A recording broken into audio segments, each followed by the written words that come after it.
Where did you get this? I took it myself. Oh, With my own camera.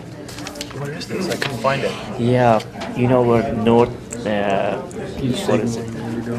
Blackburn Road Oh, is? yeah, there we are. Okay. When you go, you know, This is a kind meeting of the Athens Board of Anderson Zoning Avenue at Appeals. the end, you go to 50 The time is 7 o'clock, You just go and for a it bit, is maybe March the half a mile, and then you 14th. take a right, go At this all the time, way I'll up the call the hill, meeting to and order. then turn a right. That's a new subdivision. The board consists of 5 members and an alternate. The alternate taking here, full no, part in this the is, discussions and becoming a voting member in the absence of a member or when a member abstains for conflict of interest. Present tonight are Mr. Shapey on my left, and Mr. Golsey, and Greg Lavelle, Roger Gruzier, and Betty Hollow, the chair tonight. And with us are Mr. Pearson of the Code Office and Acting Secretary Paul Eschenbacher. I'm not sure we have anybody from the law office tonight. I don't believe that we do. Oh, we do. Okay, Mr. Miller, thank you. The board operates according to the following procedure. The chair will name and describe the case. The zoning administrator will state the basis of the objection and any applicable facts or conditions pertaining to the case. The applicant or their representative will give reason why the appeal should be viewed favorably. Anyone wishing to speak in favor of the request will be heard. Anyone wishing to speak in general comment will be heard. Anyone wishing to speak in opposition will be heard. If necessary, the appellant or their or their representative will offer concluding summary or rebuttal remarks. Testimony from the floor will be closed and the board will deliberate and render a decision. According to Athens City Code Section 230703B, the board has the power to grant variances from the strict application of the code, provided the variance will not be contrary to the public interest, the spirit of the code is observed, public safety and welfare secured, and substantial justice is done. According to the Athens City Code Section 230910C, variances from the code shall not be granted unless the board finds, based on direct specific findings of fact, that each of the following conditions has been supported. 1. Practical difficulty and undue hardship. Because of exceptional or extraordinary circumstances or conditions pertaining to a specific piece of property, a literal enforcement of these regulations will result in practical difficulty or undue hardship that is unnecessary to the achievement of public purposes. Excuse me. 2. Exceptional circumstances. There are exceptional or extraordinary circumstances or conditions applying to the property in question or to the intended use of the property that do not apply generally to other properties or classes or uses in the same zone. 3. Preservation of equal property rights. Literal interpretation of these regulations would deprive the appellant of rights commonly enjoyed by others in the same zone and the same vicinity, while a granting of the requested variance will not convey on the applicant any special privilege that is denied to other properties in the same zone and the same vicinity. 4. Minimum variance. The variance granted is the minimum variance required to make possible the reasonable use of the property. 5. Absence of detriment. The authorizing of such variance will not be of substantial detriment to adjacent property and will not materially impair the purpose of the zoning code or the public interest. 6. Not of a general nature. The condition or situation of the specific piece of property or the intended use of said property for which variance is sought, one or the other or in combination, is not of so general or recurrent in nature as to make reasonably practical the formulation of a general regulation for such condition or situation. The board also has the power to review decisions of the zoning administrator, hear requests for conditionally permitted uses, hear requests for substitution of nonconforming uses, determine the number of required off-street parking spaces if the specific use is not contained in Section 2311, Table B, hear requests for temporary use of structures or premises, and consider requests for extension of temporary permits after receiving a recommendation from the Athens City Planning Commission. Any person, resident, or officer, department, or appointed body of the City of Athens aggrieved by a decision of the board may petition the Athens County Court of Common Pleas concerning the illegality of the decision. Such petition must be filed within 30 days after the mailing of the decision of the board to the applicant. There are 4 cases on tonight's agenda. Case 0603V is at 30 Westfield Place, case 0604V is at 181 West State Street. Case 0605V is at 316 Carroll Road, and case 0607V is 13 Lawson's Way.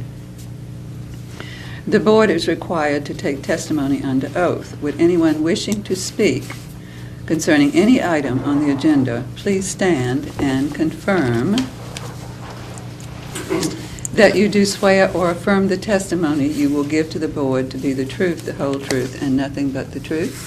Very good, thank you.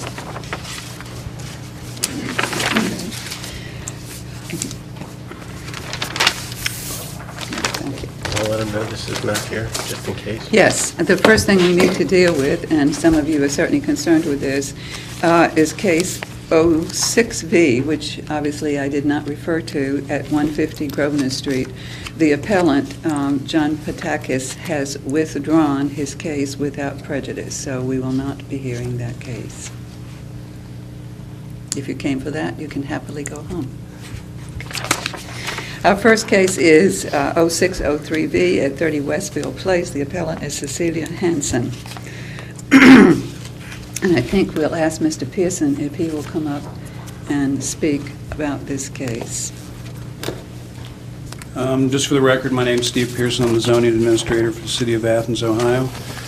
The property in question, 30 Westfield Place, is part of a major subdivision that was recommended for approval by the Planning Commission and approved by City Council several years ago. It's just about to the point now where it's built out. Just about all the structures that were originally proposed have been constructed. Westfield started out as a planned unit development. In other words, construction of multiple buildings on a single parcel of land. Toward the end of the review process, it was proposed as a major subdivision, so each individual owner at Westfield owns a small portion of property also. There were several variances that had to be granted to accommodate that. For example, 0 lot line, 0 setback, those kinds of things for the lot configuration.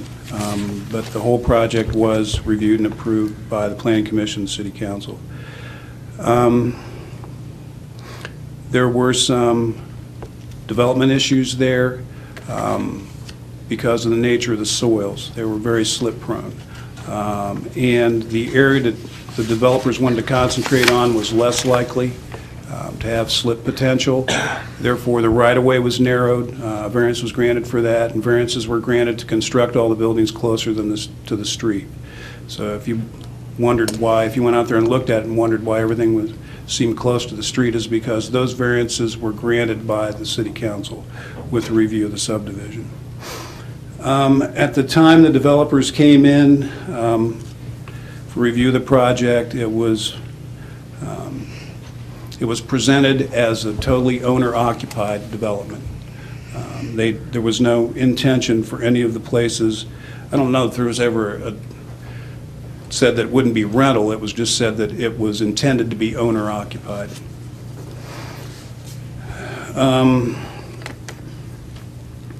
There are some small areas off the side of the street that are parking for everyone. Those spaces are not dedicated to any one particular property. They're in the city right-of-way, and they're essentially the same as on-street parking. That was one of the concerns, too, because the road and the right-of-way were narrowed. There wouldn't be any ability to park on the street. Where would visitors park? Because the houses were so close and the driveways then so short up to the buildings.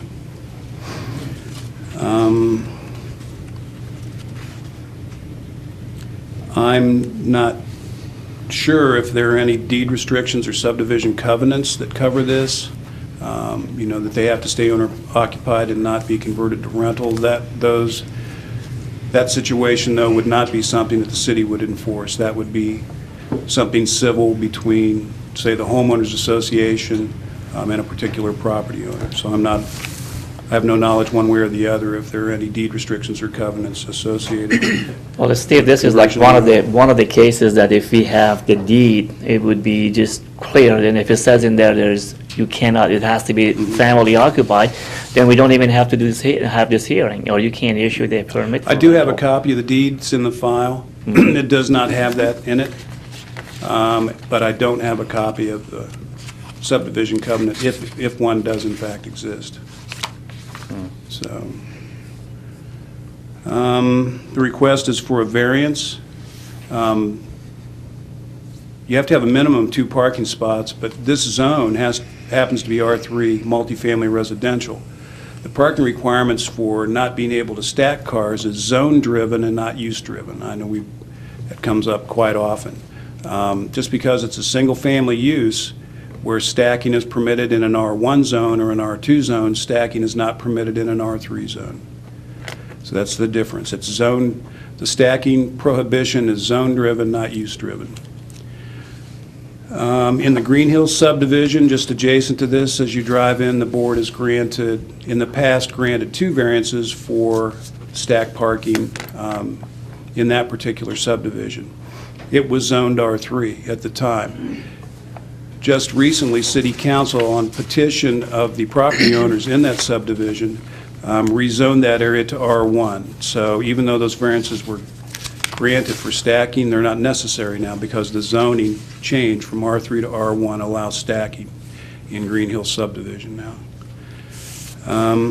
Have you issued any rental permit in that subdivision for anybody else? In Westfield Place? No, this is the first request for it. As you know, as we've discussed before, and it's common knowledge, I know, at least amongst the board members, variances are granted for properties and not persons. So the variance, when granted, continues with the property forever.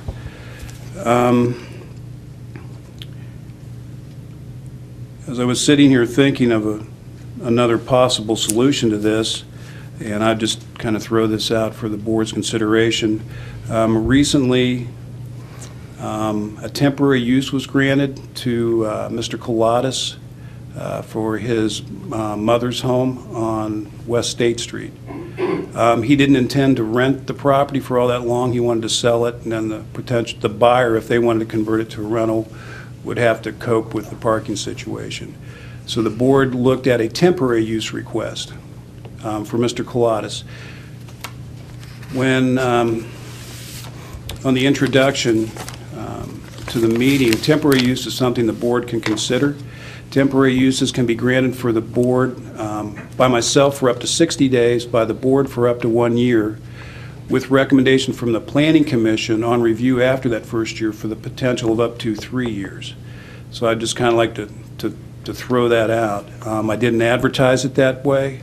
I don't think we can hear a request for temporary use, but then there's the potential, if the request for a variance would happen to fail, just think of, I mean, that's another possibility to consider a temporary use. And the board has done that before, even very recently. Unless you have any questions for me, that's all I have. Questions, anybody? Thank you very much. Yep, you're welcome. Now we'll hear from the appellant. And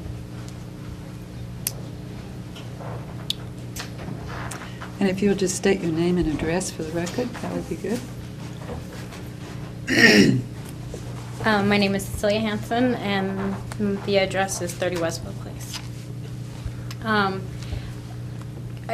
guess what I kind of explained in my appeal letter is that this isn't a property that I intend to keep as a rental.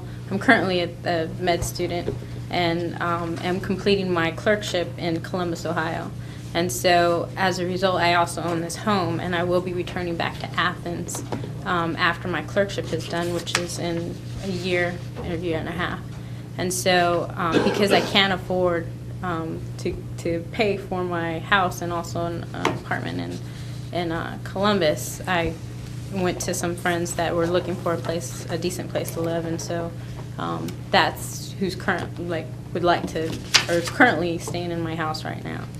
And so prior to this, though, I did go to Ohio Realtor, which is, I believe, owned by Mr. Wharton, who did say that he had obtained a permit and everything like that. So I didn't even know that I initially was not in the correct, because I wasn't trying to slip anything under anyone.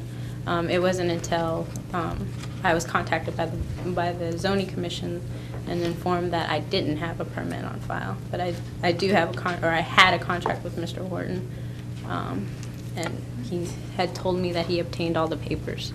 So, my appeal is based upon financial hardship, but I guess I'm looking for the zoning committee for any recommendations. I recommended either I can put it in my contract that only one person can have a car, or if I could work out some sort of deal with Sol and Bloom where some of the temporary parking that they did build, if they could devote one of them to my house. Those were two of the solutions that I came up with. Questions? I think financial difficulty, hardship, we cannot consider because it goes with the property. Would you be open to suggestion that Yes. Mr. Pearson made on regarding conditional, or was it Definitely. temporary permit? Definitely. As I told you, I don't plan on keeping this as a 10-year rental. I'm just a student trying to get through. And then eventually this house will be sold as soon as Okay. I'm out of Athens. And when would you be out of Athens? Probably, well, I'm actually coming back to Athens, thinking about a year and a half. After that? You're coming back in a year and a half? Yeah, and so I then- would need a permit or a temporary permit for about a year and a half. And then I'm coming back and I will be living in my house. And then after I leave, I'm selling. So this is not the business for me. Well, and I think you understand, as Mr. Pearson pointed out, that the variance goes with the property, not you. And Yes. it sticks on that property then pretty much as long as the property exists, unless something dramatic happens. So, I understand. Yeah. Right. Any other questions? Anybody? Thank you very much. Thank you You'll very have a much. chance to come back and say something at the end if you'd like to do that. Okay. Or can I say it, something, and just wait until then? Well, you can say it now if you Oh, I like, just or you want- can say it twice if you like. Well, I just wanted to thank the zoning committee just for allowing me to come up here and at least state my case. And I really appreciate all the information that you provided too. And I am very open to that suggestion of the temporary permit. Okay, thank you. At this time, we will like to hear from anybody who is in favor of this variance. Anybody? Anybody who wishes to speak in general comment? Anybody in opposition? Yes. Okay, so if anybody wishes to speak in opposition, and let me just say at the beginning, if we have a number of people, and it looks as if we may, you should either speak briefly or make different points. Okay, so who'd like to come first? Yes. And again, will you state your name and address? Yes, thank you. My name is Sharon Fink, and I live at 35 Westfield Place, which is directly across the street. Just a little bit of background. We currently have 60 single-family dwellings in this neighborhood, with 2 additional dwellings currently under construction and possibly plans for a few more. There are currently only 5 pads for guest parking, which provides approximately only 7 spaces for 17 vehicles. 2 to 3 more if you count the area where the mailboxes are located. As pointed out by Mr. Pearson, the streets are extremely narrow. It's wide enough for 2 cars to pass if there is no one parked on the street, and currently parking is only allowed on one side of the street because the streets are fairly narrow. And so as it stands now, when people are in the neighborhood, and people in the neighborhood have social gatherings, it's very challenging for them to find some place to park. While this one variance alone might not create a hardship, I am concerned for the precedents it would set if this were given a permanent status. I believe that this neighborhood was designed for single-family occupancy, not multiple-person rental occupancy, and parking will become a greater problem if the makeup of the community changes to accommodate occupancies of 3 unrelated persons per dwelling. So I'm really concerned about the precedents that this would set. Perhaps a temporary variance would be something that we could accommodate, but I am very concerned with there will be no control over what will happen in the future if this is granted, and the precedents it will set for other units in our neighborhood. So that's all I have. Thank you. Yes.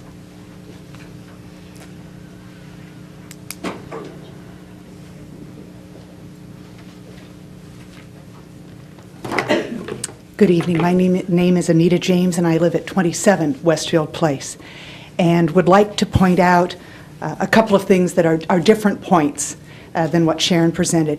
First, there is a set of deed restrictions that we all signed when each of us purchased our property.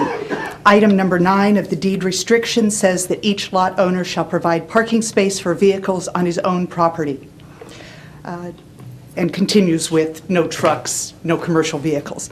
Item number 19, which is even more to the point, says several pocket parking areas will be developed within Westfield Place for the purpose of providing additional visitor parking areas within this residential area. These spots will be maintained and regulated by the Homeowners Association once established.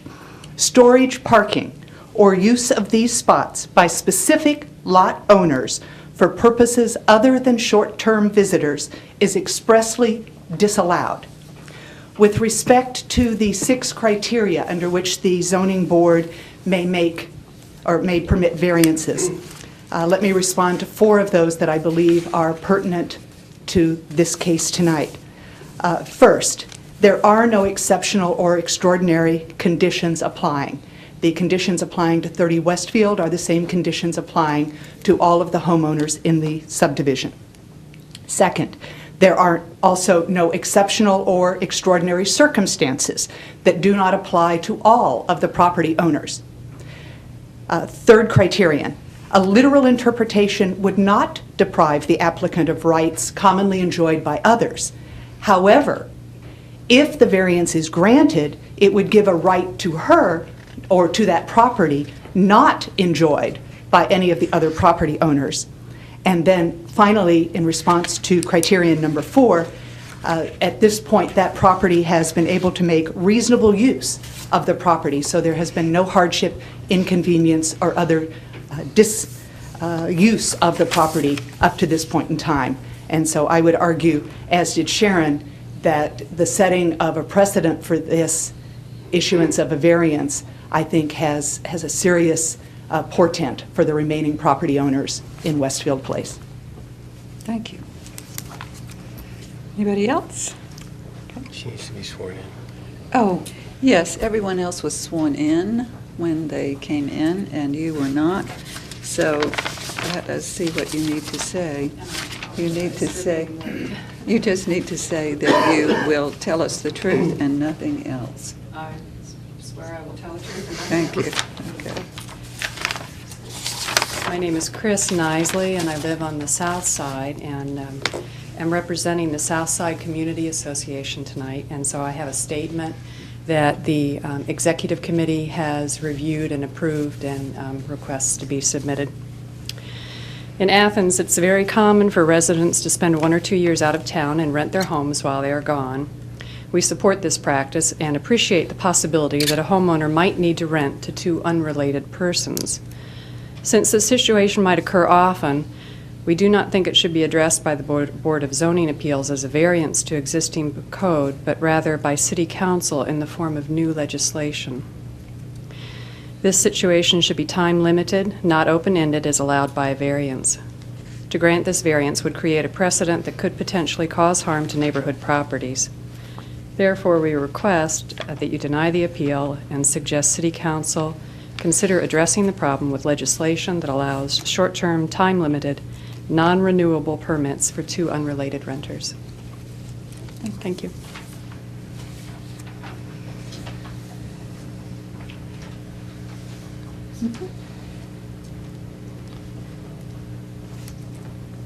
Hello, my name is Bojanka Bishop, and I live at 37 Westfield Place, which is almost directly across the street from the property. And I concur with what my neighbors have said, and I'm going to speak from a personal perspective. I know that the streets are very narrow and parking is very difficult, and sometimes, even if people are parked on the street, when you're backing out of your driveway, it's dangerous, and it's risky that you might accidentally back into somebody. So I think we have a very difficult parking situation there, and I just hope that we don't grant this variance, and because it will basically create a different neighborhood situation.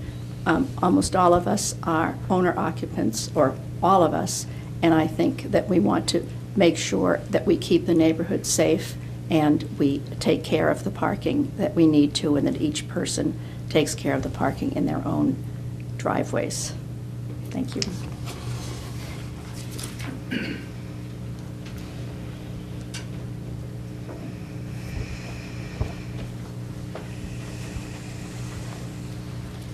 My name is Marty Rector, and I live at 32 Westfield Place, which is right next door, and I would hope that the variance is not granted because, as we've said, all the neighbors have said, it's the parking is very limited and the streets are very narrow, and I just don't want to see the neighborhood turned into that kind of a situation where the parking gets to be very limited like that. So thank you. Thank you.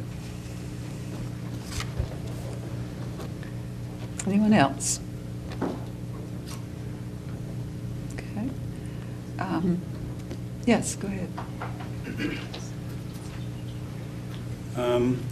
There are two things I'd like to respond to. One of them had to do with Southside Neighborhood Association's recommendation of an ordinance change.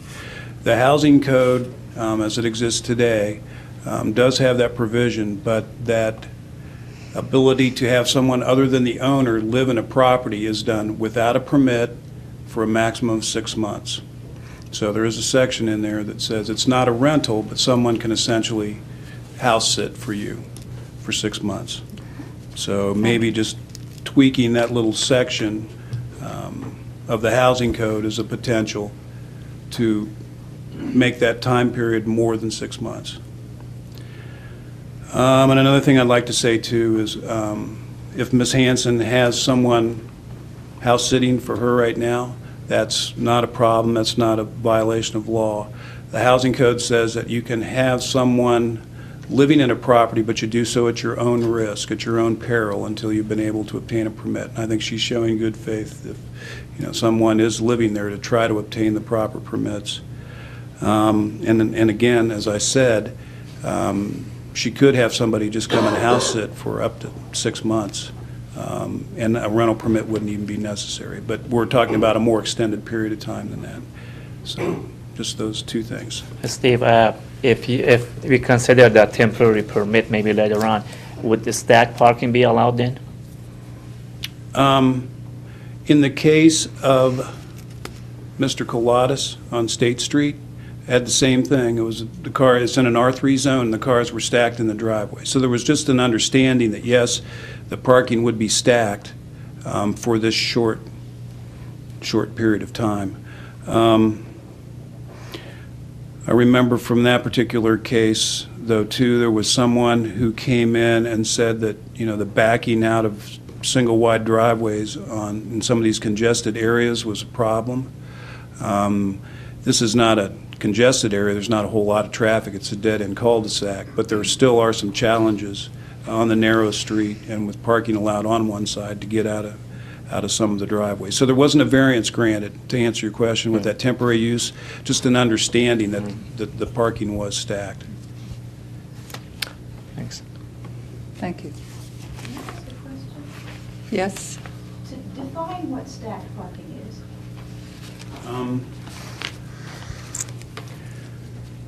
We use the term a lot, stacked parking. The code doesn't say stacked parking. What it says is that except in R1 and R2 zoning districts, there shall be adequate provision for ingress and egress to all parking spaces.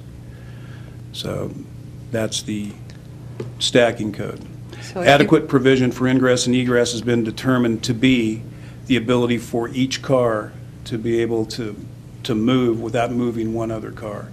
So, stacking is just kind of the term that's been attached to it. It has to do, technically it has to do with access to the street by each vehicle independently of moving another. Okay, thank you. Ms. Hanson, would you like to have the last word? That lady there raised her hand. Oh, I'm sorry. We're going to ask you, Ms. Hanson, to wait just a minute and see if we've got another question. Yeah, I'm sorry. I'm not sure that I made my point clear, that I think because we're talking about temporary permit here, I would be against the temporary. Even if it were not permanent, we still have the problem of the stacked parking, limited parking, not enough spaces for each car. So whether it's, even if it's a temporary situation, we still have a problem. So I think we have to, Well, to answer your question, if there was a family with 3 cars, they could stack in there without you having any objection to it. You couldn't park. If there was like a family with 3 or 4 That's not cars. really true. Well, a It's single an- family. It's an R1, R3 district, so we Mm. can't have a stacked parking At no all. matter who's in the house. Not even for a family. Well, No. that's, and there are no, other issues with the, rental properties. yeah, the parking requirement, the only reason the stacking kicks in is because there's a request for a rental permit. So, So it was a single family, they can park as many Right. cars. Okay, sorry about that. Okay. Families can do anything. Guess, yeah, I think another thing I want to clarify, maybe just for Ms. Bishop, you cannot hear a request for a temporary use tonight. We understand Yeah. that. That situation arose at 108 Grosvenor. There was a request for a narrow driveway to access parking spots. There was some discussion then about, well, could you lease spots somewhere else? The next-door neighbor, through a legal petition, because the board had said that they thought that night that would probably be a better solution than having a real narrow driveway to a very small backyard parking area. That's because of that situation that's already come up. The case was not advertised as temporary use, it was advertised as a variance. So there's the possibility, it would have to be advertised again because the arguments are going to be different, the concerns are going to be different, the situation's going to be a little bit different, and legally it can't be heard tonight, but could be heard at the next meeting. Thank you. Now, Ms. Hanson. I just kind of wanted to clarify that I was denied because I don't have access for each car to the actual road. But these cars, the current people that are in my house right now, are actually, there's one in the garage and one on the driveway. So I just want to know that or let you know that I do understand that there's a congestion problem that you're concerned with. And I think that that's actually the true problem too, is it seems like there's a concern that needs to be brought up with, I don't know if it's the developers, that there is congested parking, because like what was stated is that you could have a family that has more than 3 cars. So I'm just saying that that's just something that it seems like this is something that may need to be brought up again just with the developers, because this is not just a rental thing. But I just wanted to just let you guys know, because I know that it's very concerning to you guys, and I don't blame you, that they're not in anyone's driveway. It's just they don't, according to the law, that there should have access to the road, and right now, one is in the garage and one is in the driveway. So just wanted you guys to know that. So apologize for any inconvenience also. Thank you. Thank you. At this point, we will close any discussion from the floor, and we'll hear a motion on this possible variance. I move we grant a variance in case number 1, number 06-03V, Zone R3, located at 30 Westfield Place. Cecilia Hanson is the appellant. Appellant is requesting variances from Section 23.11, Table B, off-street parking requirements, to permit conversion of a single-family attached dwelling unit to rental purposes for 3 unrelated persons. Hold on just a minute. Is it for 3 or 2? 2. It's 2 now, right? The original application that was in your packet is what the appeal was based on. The request at that time was for 3 unrelated persons or a housekeeping unit. Ms. Hanson has proposed in her letter addressing the circumstances that she would rent to only 2. So I think in this case, it would be 2 instead of 3, although, just so you know, it was originally advertised as 3 because that's what the original refusal was based on. Delete the requirements that I remarked about earlier. Requirements to permit conversion of a single-family attached dwelling unit to rental purposes for 2 unrelated persons where 2 parking spaces exist and a minimum of 2 or 1 per permitted occupant is required. And section 23.08.01A to permit access to only 1 parking space where access to all parking spaces is required. I'll second. Do you want to discuss this at all before, or do you want to Now, just if go we're through? going to grant a temporary permit, or consider a temporary one at our next meeting. Okay. Yeah, we can't do it now, yeah. Okay, so let's go through the findings. Would you like to speak to the practical difficulty and undue hardship of this possible variance? Are there circumstances that warrant a variance? There is no really any hardship really no except for the hardship. financial. She wants to move away for a while and then come back. Okay, but there's I'm not- nothing in the property or its actual use that creates a hardship? No. Okay. Exceptional circumstances. There are exceptional or extraordinary circumstances or conditions applying to the property in question or to the intended use of the property that do not apply generally to other properties or classes or uses in the same zone. No. No. Preservation of equal property rights. Literal interpretation would deprive the appellant of rights commonly enjoyed by others, while granting a requested variance will not confer on the applicant any special privilege that is denied to others. No again. Minimum variance. The variance granted is the minimum variance required to make possible the reasonable use of the property. No. Absence of detriment. Authorizing of such a variance will not be of substantial detriment to adjacent property and will not materially impair the purpose of the zoning code or the public interest. Yes. It will be some detriment to the neighborhood, I guess. Yes. Apparently, they will testify to that. Number 6 is not of a general nature. The condition or situation of the specific piece of property or the intended use of said property for which the variance is sought is not of so general or recurrent a nature as to make reasonably practical the formulation of a general regulation. And that has been spoken to, I believe, by Ms. Bishop and by Mr. Pearson. So what do you think? No. Yes, no, It it's the could first be. one, but Could be. Okay. So you ready to vote? No. no. No.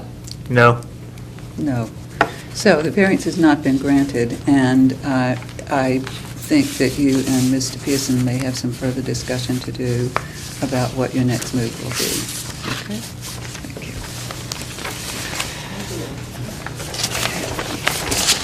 The next case is 0604V. It's at 181 West State Street. J.C. Snedeker is the appellant, and he is requesting a variance from Section 2311, Table A, Schedule of Bulk Controls to permits construction of a single-family dwelling unit with a front yard setback of 2 feet, where 25 is the permitted minimum, and a rear yard setback of 16 feet, where 30 feet is the permitted minimum.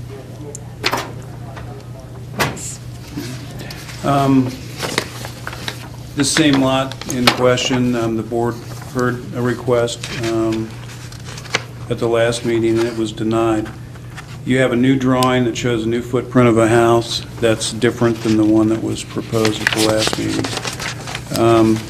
That new footprint did not require a variance for maximum lot coverage. As a matter of fact, the proposed footprint of 628 square feet is a coverage of only 23% of this very small lot. On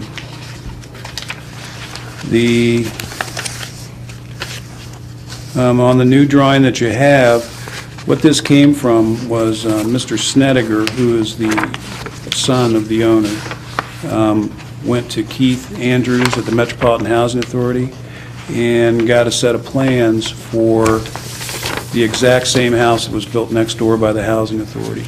And additionally, another house just like it right down the street, and one behind it on West Washington Street. So this would, if constructed, be the fourth house of the same type of construction. One difference that Mr. Snedeker did was he knocked the porch off the back to try to help with the rear setback problem. He's 16 feet from the property line in the rear. Additionally, the drawing that you have with this proposal, what Mr. Snedeker and I did was essentially take the footprint of the house that Metropolitan Housing built and positioned it on the lot to try to minimize everything as much as possible. But what I would like to say is to indicate that on this drawing, you can see a footprint of another building. At the time the house was constructed next door by the Metropolitan Housing Authority, the old house at 181 West State was still there. It hadn't been hit by the car, knocked off its foundation, and this was before it was demolished. The house was demolished. As you can see from that footprint, the house actually did encroach into the right-of-way. The house that was there before. I think it was described as a quaint house by someone at the last meeting. And I have a footprint of the old house. It was a larger house, 669 square feet of footprint as opposed to the proposed 628. Mr. Goldsey had asked at the last meeting how close the other house would be compared to the one next door, and I actually spoke without really remembering the situation, because I suppose some would wonder by looking at this drawing, how was the Housing Authority able to build a house in the front setback without a variance? The reason that they were was because this house did exist at that time, and a house down the street did exist. The zoning code says that if you're building between two improved lots where the front setback is non-compliant, you can build as close to the street as the house that's the least non-conforming. So that was the case, and that's why the Housing Authority was issued a permit without a variance to get their house that close. In the meantime,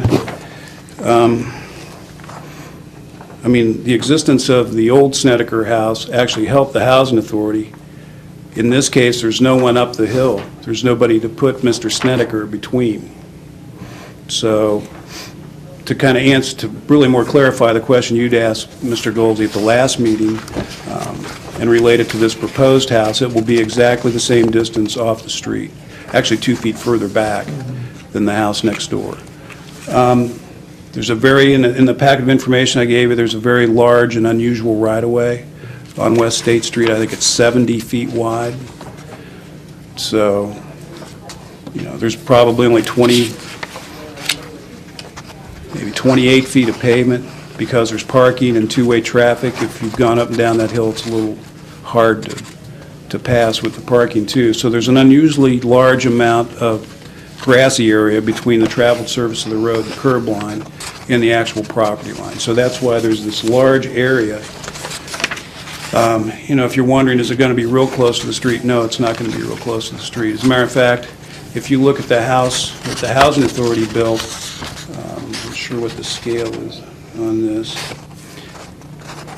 If setback was measured from this curb line, that house is much further back than 25 feet. So it's a relationship between the property line, which is actually shared with the public right-of-way. And in some cases, those right-of-ways are very narrow. Like in the case of Westfield, I think it's 40 feet. In the case of West State Street, it's 70 feet. I think, again, as I mentioned, Mr. Snedeker, the request last time was for lot coverage variance. There's not a request for it this time. It's not going to go any closer to the street than the adjoining house right next door. And by removing the porch off the back, he's done the best that he can to maintain as much open space at the rear as possible. And just one other thing I'd like to say, hopefully in the packet of information you got, Mr. Stephen Jenkins has been permitted by Mr. Snedeker to speak on his behalf. Since the last meeting, his Air Force unit's been activated. He's on the way of going to Iraq right now. So Mr. Jenkins is here tonight to speak if you have any questions. Do you have questions of Mr. Pearson? Okay, thank you. So, Mr. Jenkins, just state, were you sworn in? Yes, ma'am. Okay, and just state your name and address, please. Stephen Jenkins, my address is 36 West 1st Street, The Plains. I'd like to apologize for JC not being able to be here. I'm just asking that the variance be approved. Like he said, it's the same size as the house next door, actually smaller. If you have any questions. Questions, anybody?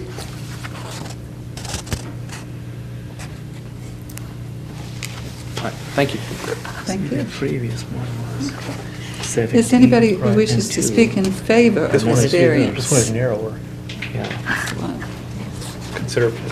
yeah.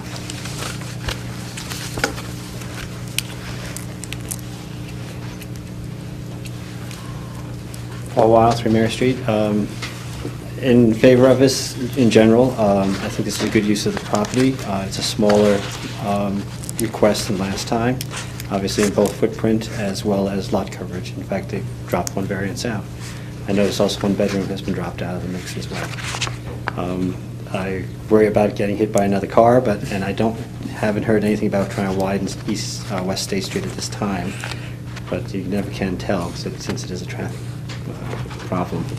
As you've gone up and down, you know you have to kind of juggle. But other than that, and as somebody, I'm sympathetic because my lot basically is 50 feet deep and 100 feet wide. So if I ever had my house burned down, I'd have the same problem. Thanks. Thank you. Anybody else who wishes to speak in favor or general comment? I have a question, really. Yes, and you've not been sworn in, and so do you affirm that you will tell us the truth? I do. Thank you. So state your name and address, please. My name is John Thorndike. My address is 13034 McDougall Road in Athens. And I own a house on West Washington, which is just down the alley. I'm one house away. Above me is a house that used to be owned by the Procos family. I'm not sure what state that's in now. I know it's not rented, and something will probably happen to that house. So I'm actually not right next to this house, but my concern is that although this is a West State Street address, there's really no access to that alleyway, no effective address from West State. No one ever goes over that. It's too steep. It's just an extreme drop. And I'm not even sure what I'm asking here, or I'd like to point out that I'm sure that the access to this, I'm assuming, would come off of West Washington, and that's an extremely narrow alleyway, which does go about 5 feet from the house that I own there. And can you tell me what the plan is on access? I see there's supposed to be a garage in the back. I cannot. On access, there will be 2 parking in the rear, which you will have to go down that street, and the basement will be 2 parking. So you'll just come in behind the house, and 2 will park underneath, and then 1 up front. So they will have to use that street to... They'll be using the alleyway. The alleyway, yeah. So they'll be coming off of Washington? Yeah, they'll be coming off of Washington onto the alley and then around to the back of the house. Right. And they'll be parking for 2 cars underneath. I'm not sure what to say, except I don't like it. But, I mean, I actually don't mean to speak against the project, basically, but I am concerned about that. I don't know if there's anything that could be done about having access. You know, it's a West State Street address. Can there be some access off of West State so that the alleyway is not used? It's really a tiny alleyway, and that would be a couple of houses that would be using that. There'll be enough room in the front to park for 1 car in the right of way, which right now I have seen cars park in. I don't know whose car they are, but somebody does come in and park in the front yard. But that's the only way to get access to the rear is that alleyway, because there wouldn't be enough Yeah, on either side of the house to have parking for the rear. right. Again, I would like to come with a definitive opinion, but I don't really have one. It's just a question of that is a very tight use of that alleyway. Thank you. I don't know what else to say. Thank you. Anybody else who wishes to speak in opposition?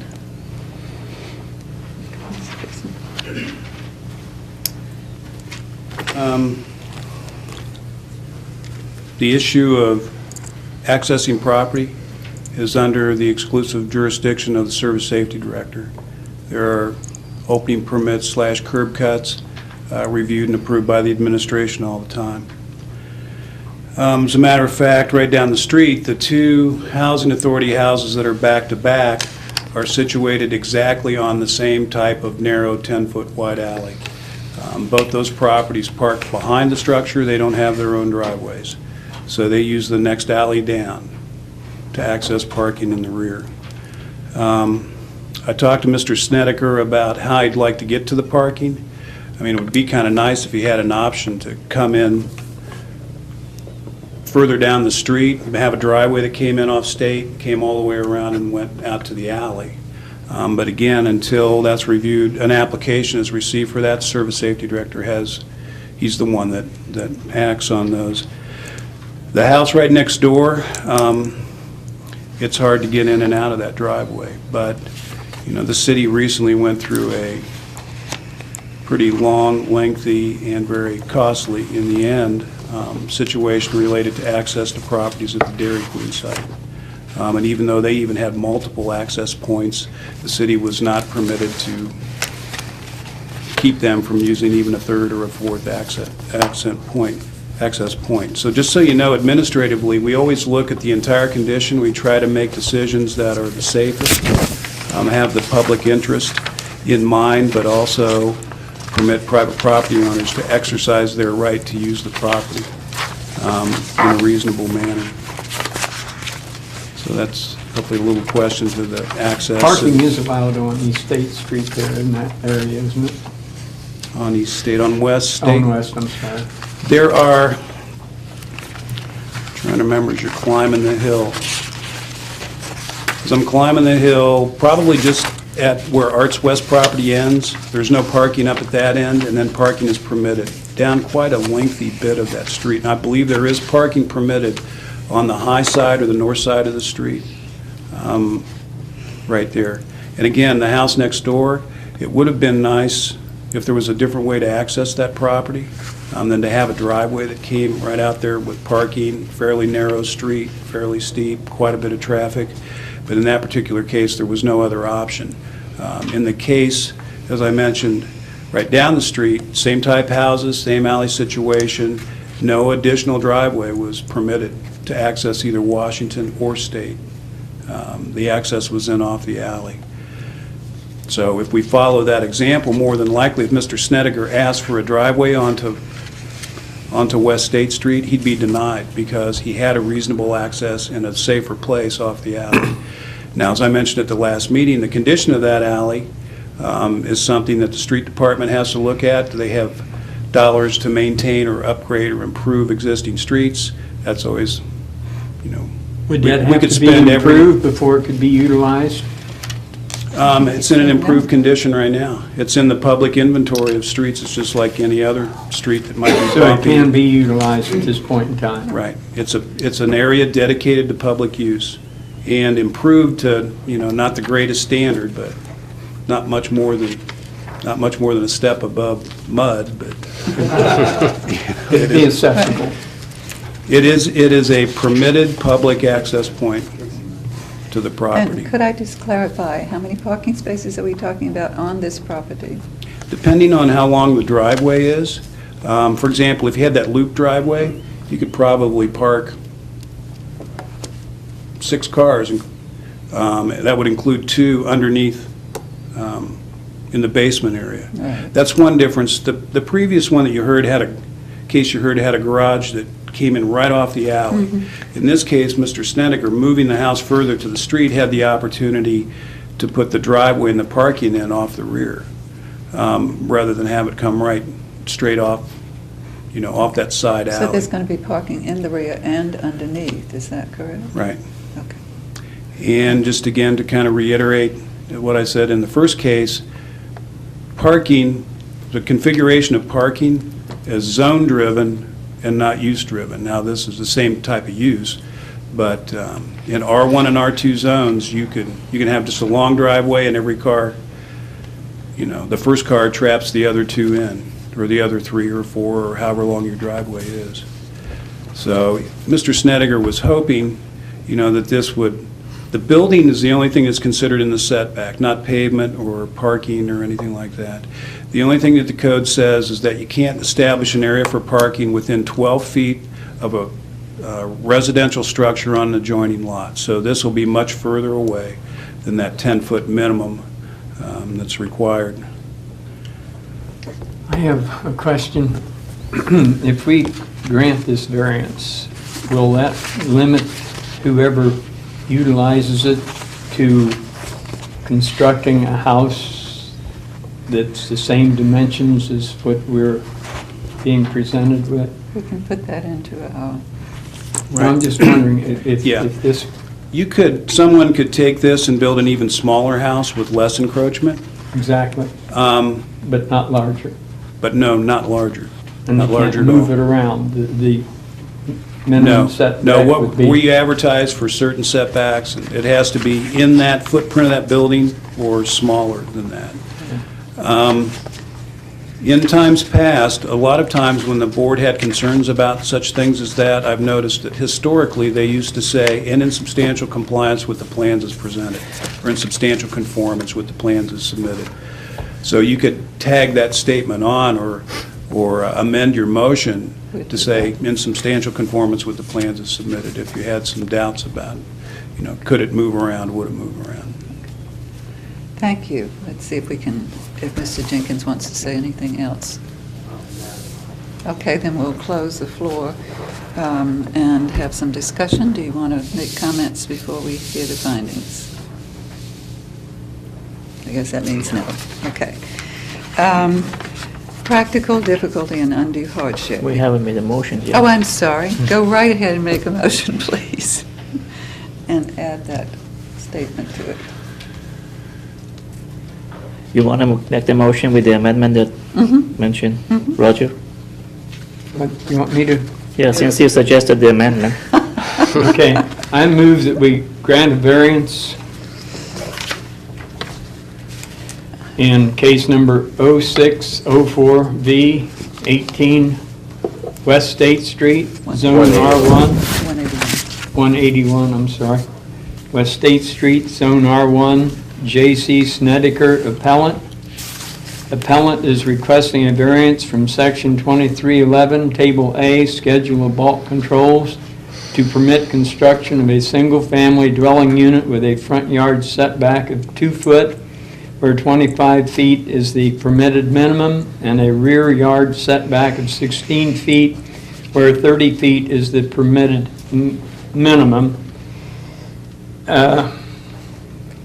And if we would grant this variance, it would be in substantial form of plans presented? Compliance with the plans presented. Substantial conformance of the plans that are being presented. Okay. Second? Thank you. That will also assure that stay at 3 bedroom. Okay. So let's look at the findings. Number 1 is practical difficulty and undue hardship because of exceptional or extraordinary circumstances or conditions pertaining to a specific piece of property. A literal enforcement of these regulations will result in practical difficulty or undue hardship that is unnecessary to the achievement of public purposes. We said last time the lot is extremely small. Yes, in curious shape, and drops down the hill and so forth. Okay, exceptional circumstances. They are exceptional or extraordinary circumstances or conditions applying to the property in question or to the intended use of the property that do not apply generally to other properties or classes or uses in the same zone. It's a relatively small lot. And This is actually one of the smallest lots in the on the plan. It is, even though there are some other small ones there, it does seem to be really about Yeah. the smallest. Preservation of equal property rights. Literal interpretation of the regulations would deprive the appellant of rights commonly enjoyed by others in the same zone and the same vicinity, while granting of the requested variance will not confer on the appellant any special privilege that's denied to others. No problem there. Okay. Minimum variance. The variance granted is the minimum variance required to make possible the reasonable use of the property. Pretty minimal. Yes, it's difficult to put a house on this lot, and so this... And 24 by 24 is Small pretty small house. footprint. I think we established last time that you needed a variance for the setback. Yes, exactly. And we did mention last time that we hoped that the property, the building would be about the same size as the old house, and now it appears that it's going to be a bit smaller. Okay. Did we do absence of detriment? No. Thank you. Authorizing of such a variance will not be of substantial detriment to adjacent property and will not materially impair the purposes of the zoning code or the public interest. I don't think so. Okay. Not of a general nature, the condition or situation of the specific property or its use is not of so general or recurrent a nature as to make reasonably practicable the formulation of a general regulation for such condition or situation. No, because being such a small lot. How come last time we said yes to that question? We did. Said yes, it's not of a general nature. Yes, It's it's kind of not. like a yes/no. They're yes/nos. Okay, so you ready to vote? We'll start at the end with Mr. Sheffield. I vote yes. Yes. Yes. Yes. I'll vote yes as well. So, Mr. Jennings, you can tell your friend that he has the variance, and I believe you need to speak to the code office about taking care of that. Okay, now we are ready to hear case 0605B, which is 316 Carroll Road. The appellant is Don Linder. He is asking for a variance from Section 2311, Table A, Schedule of Bulk Controls, to permit construction of a single-family dwelling unit with a front yard setback of 17 feet, where 25 feet is the permitted minimum. So, Mr. Pearson, do you want to address that?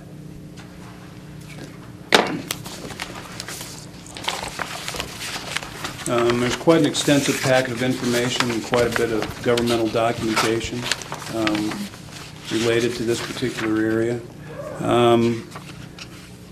The original owner of the larger parcel of land sold a section of it to Mr. David Sturboy several years ago.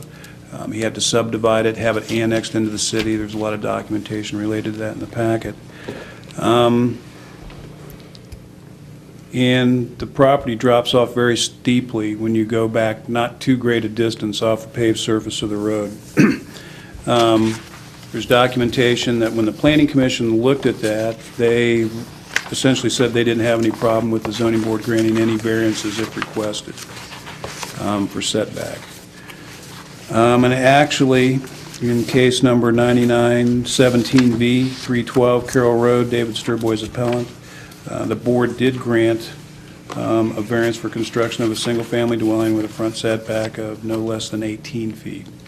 Now, that particular structure was built and is there right now. However, Mr. Sturboy's, for some unknown reason, didn't essentially cash in his variance and built his house closer to the street. It actually meets the front setback requirement as it was constructed. So there's a case where a variance was granted, but it wasn't utilized for whatever Well, he reason. didn't need to, and it certainly looks better being lined up with the others. Yeah.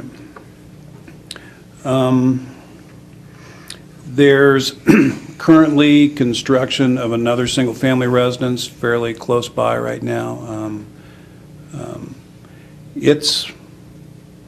The distance that it is off the road is based on a different type of site development technique than Mr. Linder wants to use, and I think I'll let him probably in more detail describe that. When you have these lots that are kind of shallow that drop off severely because of their shallowness, the lot itself is very deep and goes way back into the woods. There are several different structural techniques or designs that you can use to accommodate the siding of the house. A lot of times, people bring in lots of fill and just fill the lot up. Mr. Linder's proposing, and he'll give you more detail on it, a different type of technique where he's just building a retaining wall in the back, and essentially the fill will only go up to the retaining wall, so you don't have all that new soil and earth-disturbing activity going on to build the side up. So he's just approaching the situation a little differently than some in the area have done. But again, it's just a construction, it's a design structural technique.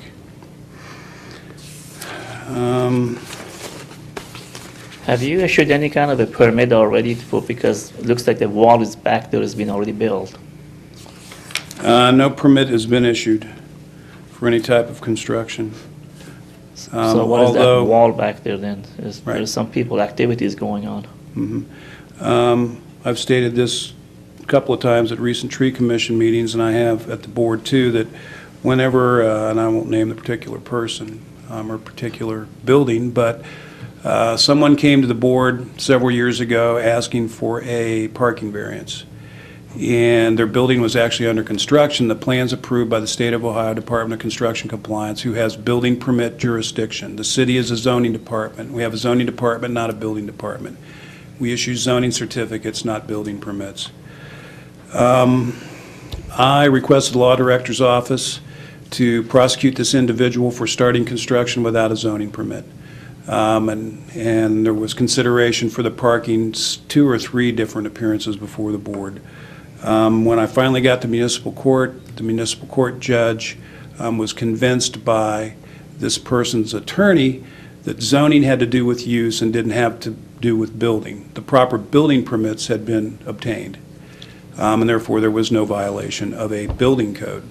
The zoning code having to do with use could not be violated until there was actually use of the property. So at the time, our local municipal court judge said that we had improperly filed charges against this particular individual. So to answer your question, until the house would actually, a key would be turned over and the building be occupied, there's no violation, according to our municipal court decision several years ago. So you can go out there and do just about anything you want at your own risk. So you could actually go out what and he's start doing. a house and build it, That's assuming what they you're did. not violating any You can, setbacks or anything. you just can't, you can build it, but nobody's allowed to live in it. Right. Interesting. Yeah, it is interesting. Thank you very much. It took a while, and that was tough going to court for that one, but. Took me 9 years to figure it out. Okay, so now maybe we can hear from Mr. Linder. And will you state your name and address? Thank you. Don Linder, 161 Old Coach Road. 163 Old Coach Road, I always forget that. We've moved enough up in that neighborhood.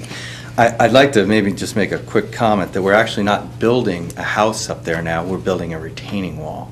And I'm not sure if there's any provisions in the code that address that issue. First of all, obviously, I think the package speaks for itself, and I guess I'm here for more for clarification than anything else. Certainly, as I did due diligence on the purchase of that property, I had gone back into the records and dug up information which would imply that there certainly would be a good chance to be able to achieve a variance on this property when the planning board, the Planning Commission granted a statement that indicated, in fact, I'll quote, and this is regarding the 4 lots that were annexed into the city by Mr. Sturbois. That is the Planning Commission's intent to request that if such a variance is requested for setback requirements from the developer or a future property owner, that the zoning board would grant the variance due to the Planning Commission's action on this case. Obviously, when I'm looking at this, I'm thinking, well, gosh, that's a pretty good chance that if I came in front of the Board of Zoning Appeals, I might be granted a variance. One other comment, which is part of the packet, which is a plat of variance. And I'd like to ask you to refer to that for a moment. And this was done by my surveyor and engineering firm, which indicates really the exact location of what I'm proposing as a residence. And as you can see, relative to the newer residents on the left-hand side, which is 312 Carroll Road, the Mumfors residents, that the left side of my proposed residence, in fact, does line up with their residence for a period of space of, I don't know the exact dimension, but that corner lines up with the corner of their house approximately, more or less. And I measured it, it was 8 foot further out.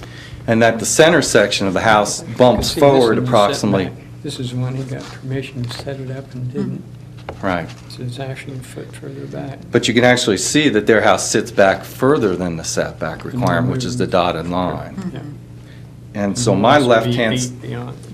left-hand side of my house, my proposed house, would be pretty much right at that dotted line, or the setback requirement.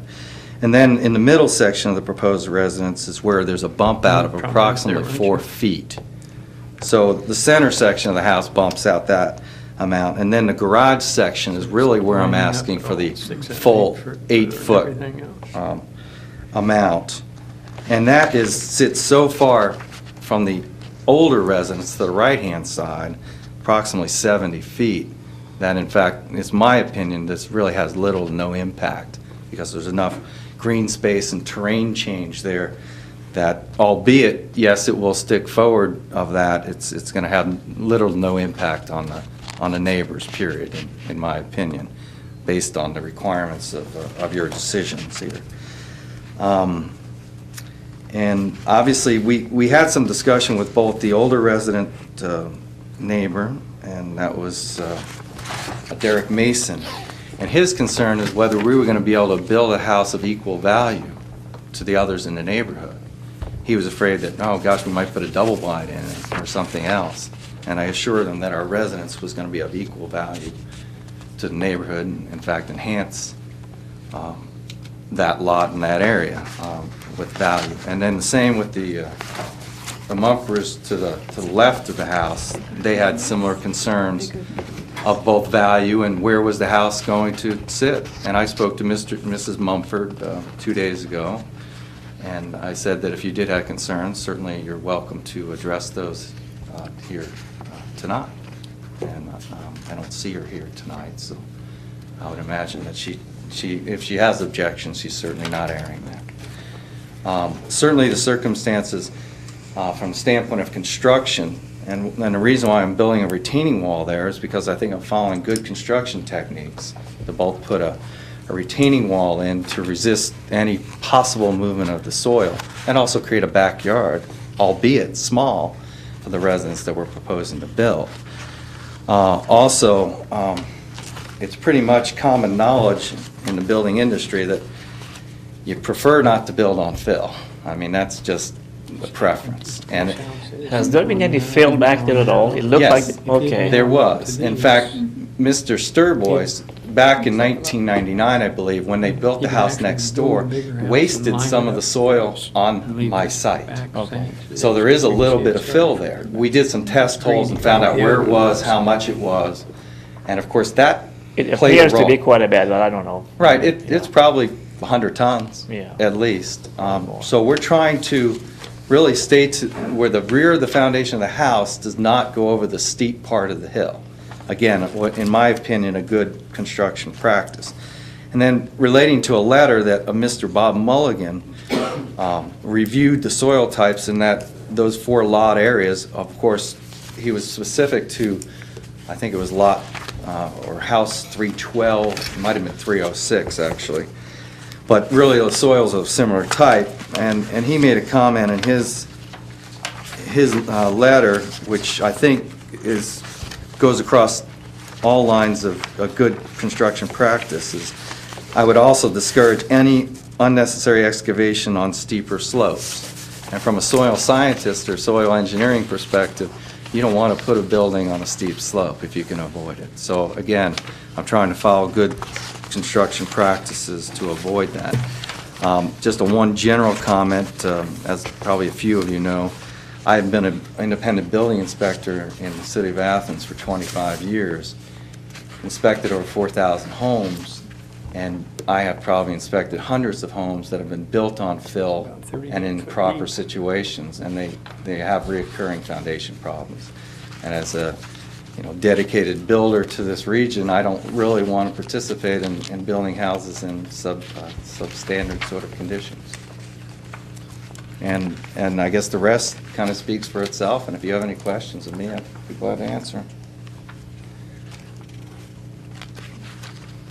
Had you considered putting a narrower house on there at all in order to not have so much sticking out? It is. Narrow in depth or narrow? In depth. It is. I believe that's why we have it in. What is your total depth? 34 feet or 36, I think. It's, in fact, we changed the house design to try to squeeze it in better. Actually, it's on the house plan. Looking at your plat of variance, the houses next door don't appear to be nearly as deep.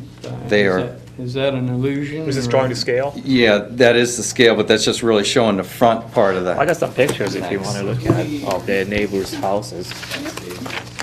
But we The, can't tell, since they don't have a house yet. The total depth Well, of the there's a neighbor's house on the Yeah. sides. Right. is 27, 31, 35 feet, which is really not that deep of a house. Mhm. That includes the garage bump outs in the front.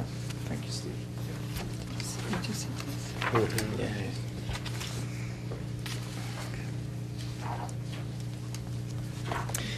And of course, we're building a house that basically blends and accommodates what is in the neighborhood. It's a 4-bedroom, 2.5-bath house. I'm still not clear, why does it appear so much larger on the platting diagram than the? Yeah, that's than what a good 312? question. I think what they were doing, what they did, frankly, is just draw in the main portion of the house, and as a reflection of what the front setback was. They didn't measure the rear of the house. They just measured the front of the house. Okay, so that's more of an icon. Footprint of the two buildings on either side are nowhere near to scale, I think. Right, that's, yeah.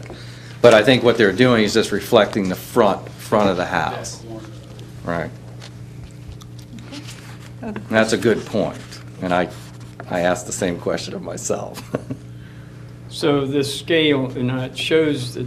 The scale of my house The is- proposed building will stick out 8 foot further than any of the adjoining homes, is that right? Yeah, to the one to the left approximately, yes. In the briefing materials, it said that the variance granted for 312 was for an 18 feet, or Right. 18 foot Uh-huh.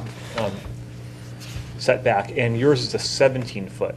That's is that right. correct? 1 So- foot, I'm asking to come, Yeah. in a sense, 1 foot forward than what was requested I before. mean, did you That was think? just a request, that was Yeah. not a construction. Right. Mm-hmm. Okay. That's correct.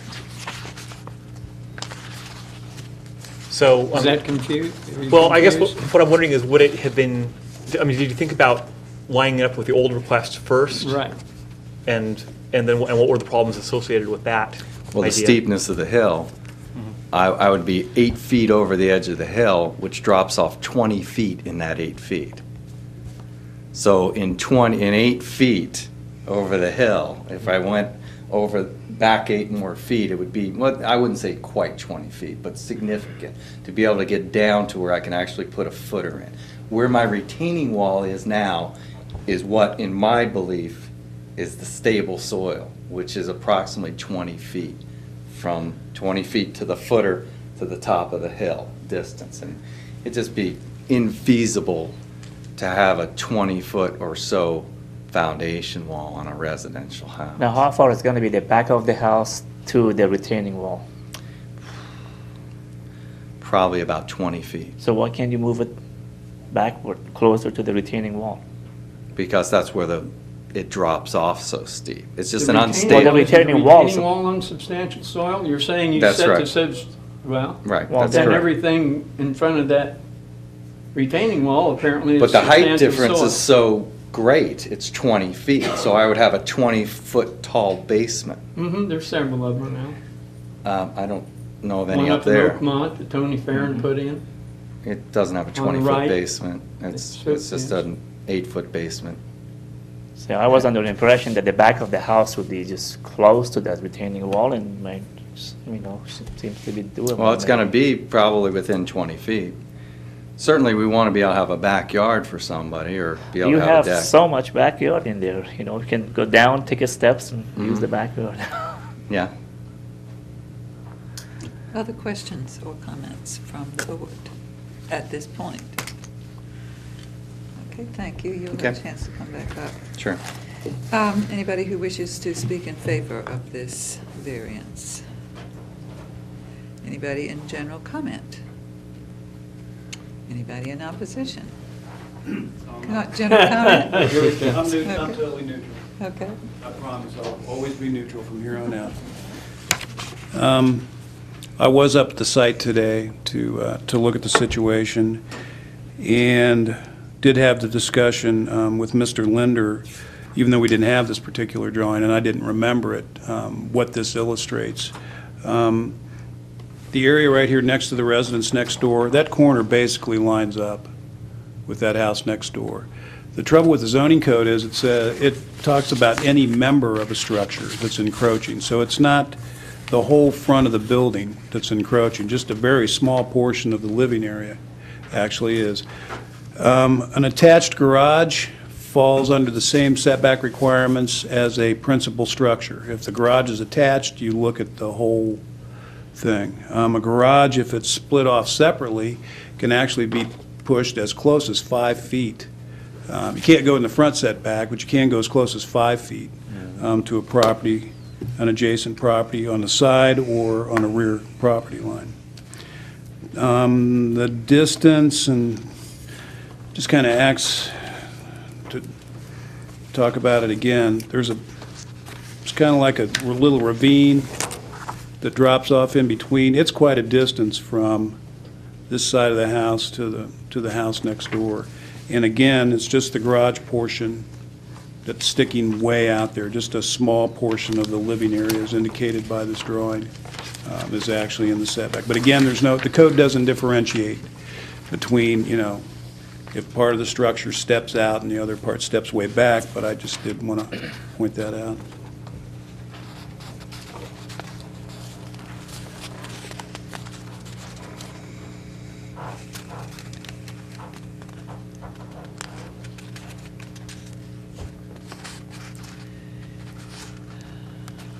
Anybody in opposition? In that case, Mr. Linder, final comments? Yeah, I think just a clarification comment. I know the question was asked, well, why don't you build the foundation where you're building the retaining wall? I don't believe that's good construction practice because, one, I did not obtain soil information on that, and certainly that's not required for a retaining wall. And certainly that is my risk to have built that retaining wall. Well, that's a difference of opinion. I think it's okay. I built a few buildings, but Right. that's just the. Sure, understood. Yeah. And respect your opinion on that. Okay, thank you.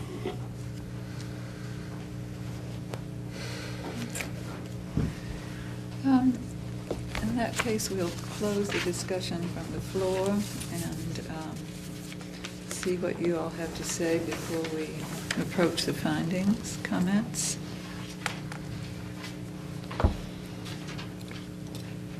No comments?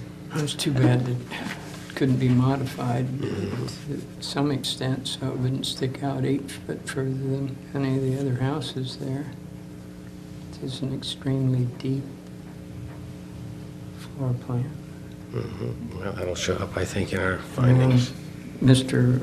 John's observation that that retaining wall in the back certainly has some significance with regard to possibilities of, there's lots and lots of homes with steep backyards. Maybe some of us even live.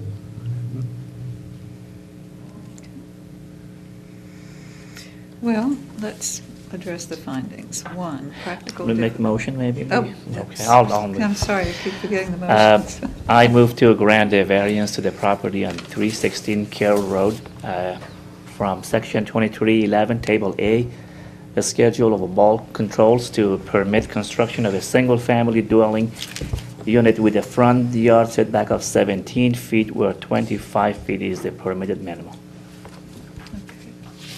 Second? Second? Okay. Okay. So, number one, practical difficulty and undue hardship because of exceptional or extraordinary circumstances or conditions pertaining to a specific piece of property. A literal enforcement of these regulations will result in practical difficulty or undue hardship that is unnecessary to the achievement of public purposes.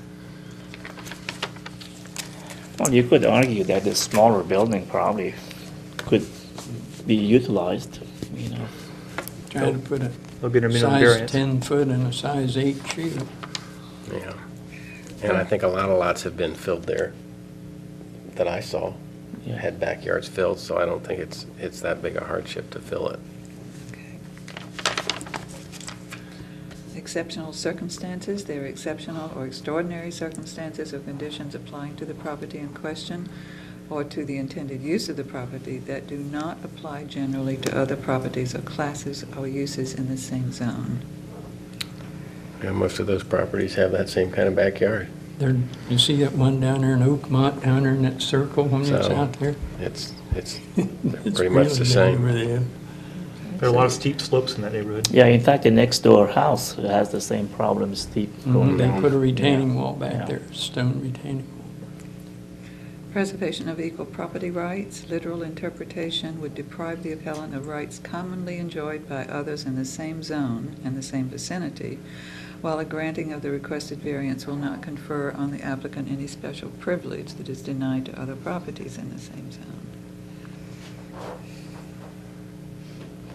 Well, sticking it out that close to the road would certainly be a special. Yeah, compared to the other houses along there, how they line up. So you're not concerned too much with the fact that the city council has suggested that... It was just a recommendation. Okay, and we've ignored them before. We so- sure have. Okay. That's what our job Okay. is. Okay, I just wanted to remind you of that they had granted sort of certain privileges to this neighborhood when it was put in. Minimum variance. The variance granted is the minimum variance required to make possible the reasonable use of the property. No.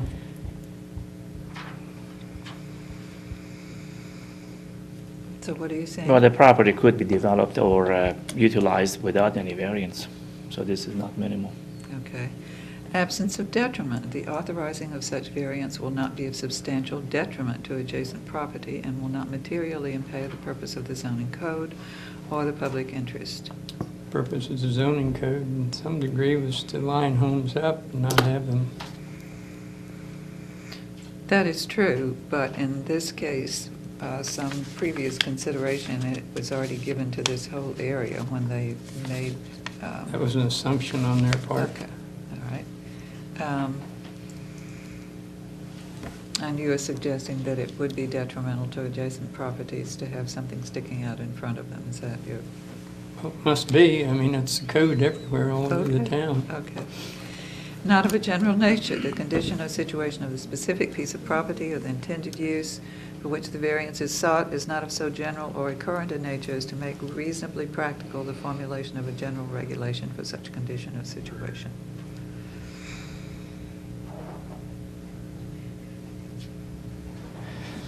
It's not general, I guess. Yes, we're certainly probably not going to ask the city to Change the law. change the law to accommodate this. They have already sort of addressed the situation up there and made a suggestion, which we are not bound by, but they have made it. Okay, anything else you want to say before we vote? Nope. Okay, let's start with you, Greg. I vote no. Roger? No. No. No. Well, I guess I'll vote no, too. Okay, so I guess that's not going to be built exactly as planned, maybe something else smaller in the front. There's no ability to have general comment after the vote. People have said things to us before, but we probably know how you We've feel. even been called racist once, Yes, weren't we? that's true, we have. Okay, we have one remaining case. And it is case 0607B. It's 13 Lawson's Way, and the appellant is Tom Lovedahl, who is requesting a variance from Section 2311, Table A, Schedule of Bulk Controls to permit the addition of a front porch to a single-family residential structure with a front yard setback of 21.41 feet, where 25 feet is the permitted minimum. Okay, Mr. Pearson. Where this residence is located is in a subdivision called Blackburn Woods, which the developer is Mr. Tom Lovedahl, and he's currently the owner of all the lots in the subdivision. This is the first house being constructed in the area, so there's no neighbors there. Included in the packet of information that you had was a plat, copy of the plat of the subdivision, clearly indicating the 25-foot setback line on the plat. So not only is the right-of-way indicated, but the building setback line is on it. Also included in the packet of information is the footprint of the building for the approved plans that were submitted to my office. It shows a porch on the front, and a copy of the permit that I did approve to start the construction, which indicates that the front yard, the front setback is 25 feet. This is kind of the same situation as the last case. You can see from the plat that was for the illustration that was generated. It is called Plat of Survey by George Seymour. It illustrates the portion that's encroaching in the 25 feet. Mr. Lovedahl probably can explain better than I how it was determined where the initial excavation for the basement was going to take place. You know, I'm sure if he knew he just needed to move back just a few feet, that would have happened with that initial excavation for the basement. But what was discovered when they actually went to build the porch on the front, that there was this small encroachment So why would I have done that for the very first house? into the setback area. There's quite a bit of pavement on cul-de-sacs. The city requires a 50-foot radius on the right-of-way area. The fire chief requires an 80-foot paved area, or 40-foot radius, 80 feet of pavement across the cul-de-sac. So the city of Athens is probably one of the few places around where you can, land a jet on the end of some of these cul-de-sacs. They're huge. So there's only 10 feet of grass behind the curb line. That's in the public right-of-way. This is a dead-end cul-de-sac, and no other houses have been constructed there.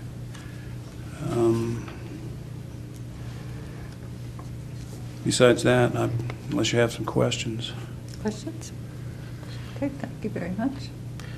When he's talking, can you pass that diagram down here? Sure. So we can look at it? What I had done was I had mailed this information to everyone. Had emailed everyone, too, that it might potentially be on the agenda as a fifth case. It's actually on as the fourth case tonight because 150 Grosvenor was dropped. Okay. Mr. Lovedahl. And I don't believe you've been sworn in, have you? No, I haven't. Okay. So do you affirm that you will tell us the truth? I do. Thank you. And please state your name and address. My name is Tom Lovedahl. I'm the developer of Blackburn Wood subdivision and also the builder of the house at 13 Larson's Way.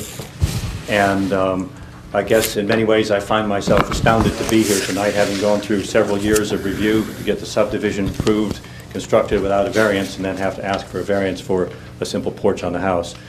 I don't really have a good explanation as to how we missed this particular setback. We did have surveyors come in, and they pinned the corners and lines for us. We thought we had the house substantially set back so that the porch would not encroach in the 25-foot required setback. Part of it may be due to just the confusion of the general construction there. A couple of our monuments were upset during the construction, and we thought we had reconstructed them properly, but obviously missed by a couple of feet. We looked at this house once we realized we had made an error in the setback. We looked at versions of the house without the porch, and I don't know, I think Mr. Pearson went up there this afternoon. I don't know if others of you have seen the house, but it has a rather large elevation, and to have a porch on this particular house is a key architectural detail that breaks up the facade. In addition, we have spent, literally hundreds of thousands of dollars creating this neighborhood in Athens, and we really do want it to be a true neighborhood. We have guidelines for features on the houses that are to be constructed there, and one of those is a minimum of 6 feet or a usable front porch. And we feel that this is really important for neighbors to have a place to congregate and visit and things like that. We hope that, this project will be of great benefit to the city for the years to come, and would really like to see the house built with a porch on there, and would ask for your approval of such. What do you measure the 25 feet from the house to the curb, or what is it exactly? No, the actual, there is, as Mr. Pearson was stating, there is an 80-foot diameter paved area, right, and an additional 10-foot right-of-way, and then the 25-foot setback. So you're actually close to 35 foot off the curb, is that correct? Yes, 35 feet. The house is a little over 38 feet off the curb, and the porch, the dimensions that are shown here are to the overhang of the porch, not the porch itself. So the overhang is a good foot or so. So the 3.4 feet or whatever is actually reduced to 2.4 on the actual stoop. Do you own all the lots around there? Or? Yes, we own all the lots. The subdivision is just really being completed. The You last can't make the diameter smaller, right? That counts like in the end, make it a little I'd like to. add to your. Would have liked to years ago, but and we have looked at the adjoining lots, and I will build the houses on those too, and they have completely different geography and topography. So we won't have one of these lineup questions where we'll have one house sticking out a few feet more than the others. It's in a circle, so you're not going to be... It's in the circle, and they'll be set back substantially beyond 25 feet on the other two. There's also a practical issue here. I don't know, Mr. Gruser perhaps can identify with this, but we have made it a practice to build porches and protect all our entries over the many years we've been in business. We've done quite a bit of work on older houses, and actually on one or two that we built some 15, 20 years ago, we have recurrent problems with doors that are not protected. It's almost a guaranteed homeowner's nightmare down the road, with rot, things like that. Properly flashed, properly caulked, properly installed, still problems. So we really feel it imperative to have a good porch on the house. But no couches on the porch, right? No couches, no. Other questions for Mr. Lupton? You'll have a chance to come back and speak to us again at the end of this. Okay, thank you. Anybody who wishes to speak in favor of this variance? General comment?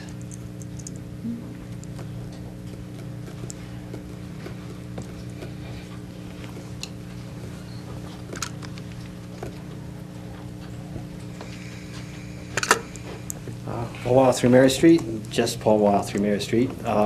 In general comment, I guess as a former zoning board person too, I've seen this happen before. I think you have too. I'm kind of surprised that with all the work and hundreds of thousands of dollars that go into this, that the calculations of a circle or a radius can't be done well. I think you saw this on, was it Warwick or maybe, and then I think you saw it at Turtle Run one time. I think you'll keep seeing it until someday somebody has to tear a house out and start over. But that's just a general comment. Thanks. Well, happily, this isn't the house that would need to be tore down. It's just a porch that could be left off. It's easy to do, isn't it? Other comments in general? Comments in opposition? General comment? General comment? Yeah, this is a real general. If you looked on the drawing, whenever a subdivision is approved and platted out, it has lot numbers on it. And what the city has to do is go back through and do address assignments, and there's a administrative process that we go through to do that. When we numbered the lots in Blackburn Woods, this particular lot came up 13 Larson's Way. And Mr. Lovedahl called me up and wanted to know if I could change it from 13 because he thought there might be some problem with it somewhere down in the future. And I ran it by the fire chief and the police chief, and they said, you know, we're not superstitious. It's going to stay 13 Larson's Way. So And then, it is 13. So what are you saying now? That's kind of a general comment. Comment. It's a general thing. Okay, anybody in opposition? All right, let's close discussion and have a motion. Whoever has the thing. Oh, I know. No There one it is, has right? it. Yeah, Oh, you have there it that. is. Well, I make a motion to grant a variance in case 06-07V, 13 Larson Way, Tom Lovedahl appellant. Appellant is requesting a variance from section 23.11, Table A, Schedule of bulk controls to permit the addition of a front porch to a single-family residential structure with a front yard setback of 21.41 feet, where 25 feet is the permitted minimum. Second. Okay. Comments you want to make before we look at the findings? And I apologize for not letting you reappear. Do you have anything else you want to say before we go to the findings? I know one of the issues in the findings You're gonna have is- to come up with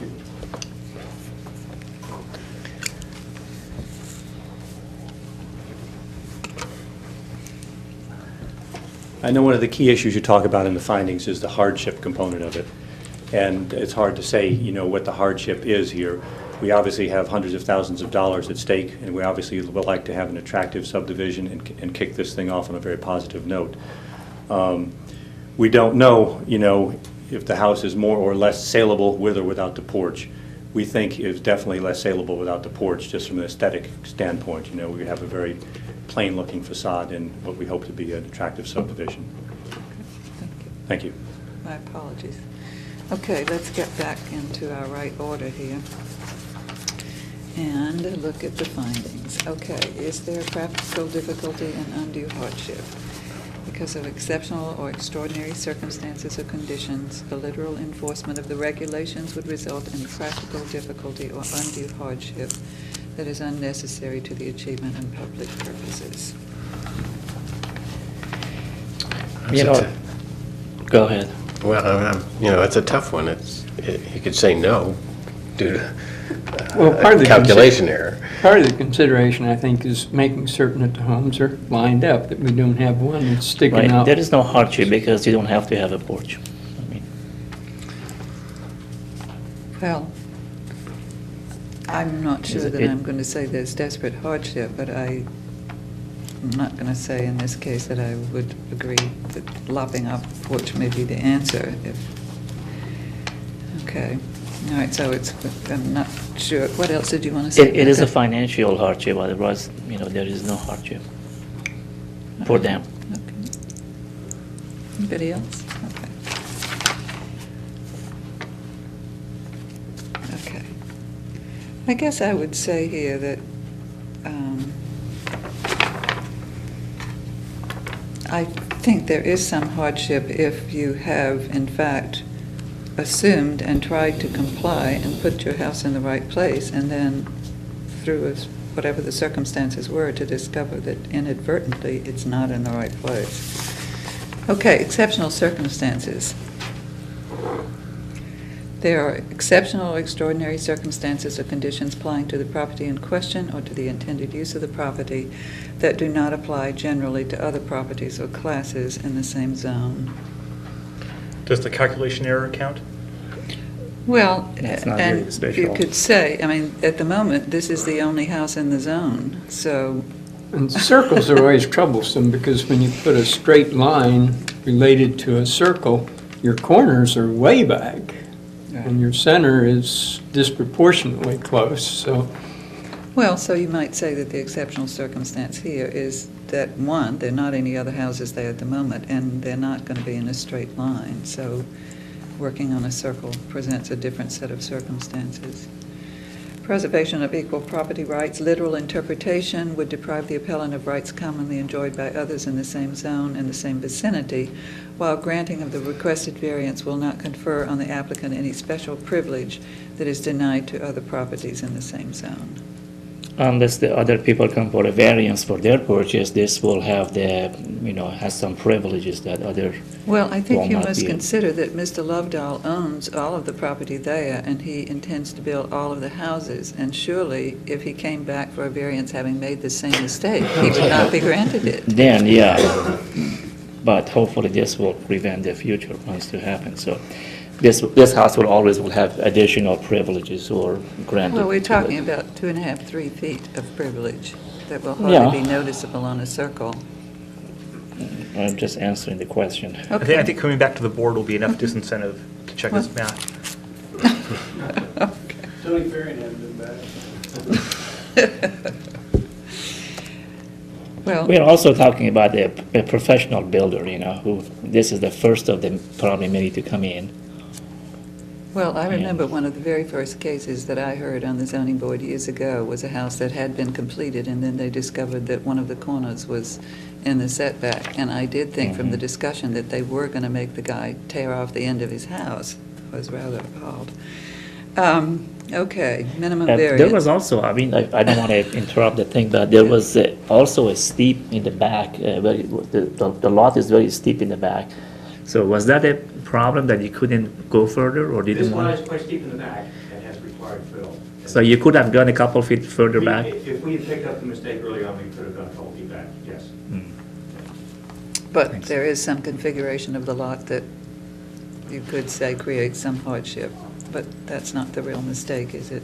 No. Okay, the variance granted is the minimum variance required to make possible the reasonable use of the property. Not really. We're talking about a couple of feet here. Oh, yeah. It's not like we're talking about a great big distance, yeah, we're talking this much. I think that's pretty minimal 3.5, myself. 3.6 feet. Absence of detriment. The authorizing of such variance will not be of substantial detriment to adjacent properties, there are not any, Yeah, all right. and will not materially impair the purpose of the zoning code or the public interest.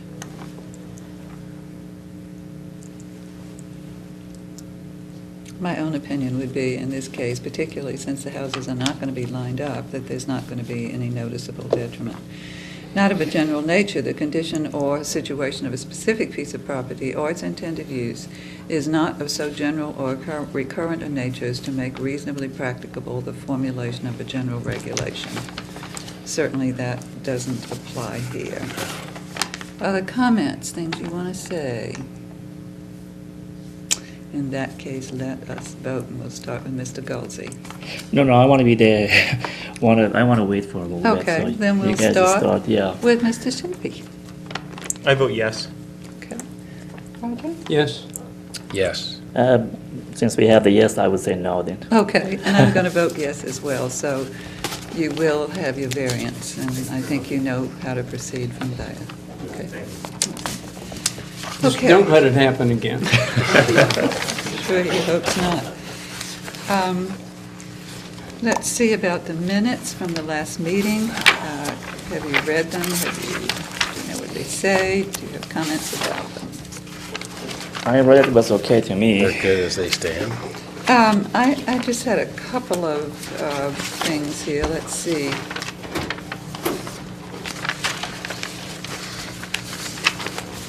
I have one comment that I don't know what it means.